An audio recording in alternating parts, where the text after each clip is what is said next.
Hey everyone, this is Alex Strizak with my MPA 540 Week 3 presentation.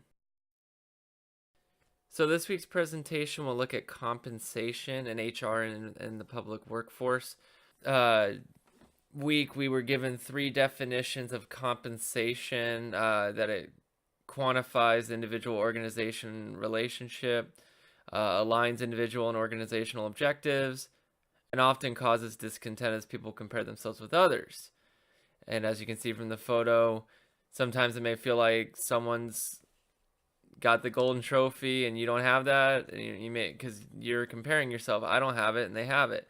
Or that compensation is trying to get the individual to feel that they are a part of the organization and they're contributing to the organization.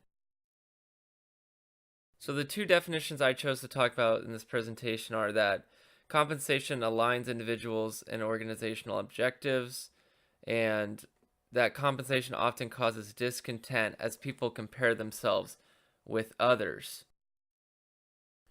So when analyzing these two definitions of compensation, I see two quotes from our book by Bowman and Human Resource Management and Public Service that really stand out to seem to support this. The first is that the workers believe that rewards will actually be provided because of their high performance. So an example in public works I've seen is that a federal office that represents its community will get casework requests for their caseworkers for issues with Medicare, Social Security, something that affects them federally.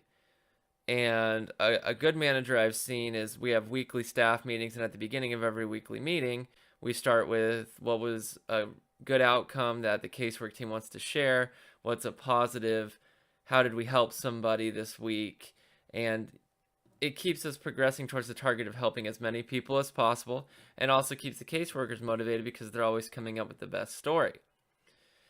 Now, the other one from Bowman is, do workers see a link between rewards and their performance? And this ties directly into aligning individual and organizational objectives. If a person is contributing to a public organization, let's say they're completing casework and they're getting great results, but those results aren't acknowledged. Nobody really even knows that they helped somebody save, get $10,000 in back pay that they were owed from Social Security. If the organization doesn't know, then it doesn't seem as important to the organization as a whole, and that may lead to the worker not seeing it as important either. So compensation can get a little dangerous in making sure that we do try to align individual and organizational goals. So in closing, compensation is a very important base in the HR and the organizational structure in public works. For the public works example of a caseworker feeling like they're contributing to the organizational's objectives, that's individual linking with organizational. I've seen it on the sports side in personal experience as well, where if teammates feel like they're working towards a common goal together, they seem to get along better, games seem to go smoother, and there's a team chemistry, it's called, that seems to flow. But if a caseworker feels like their contributions aren't being accounted for, or their contributions aren't being acknowledged, just like a teammate may feel like he's been one of the best players and the coach decides to bench him, or he's been doing really well in practice and hasn't gotten a shot, it can lead to a loss of team chemistry, and they can be a problem in the locker room, on the field.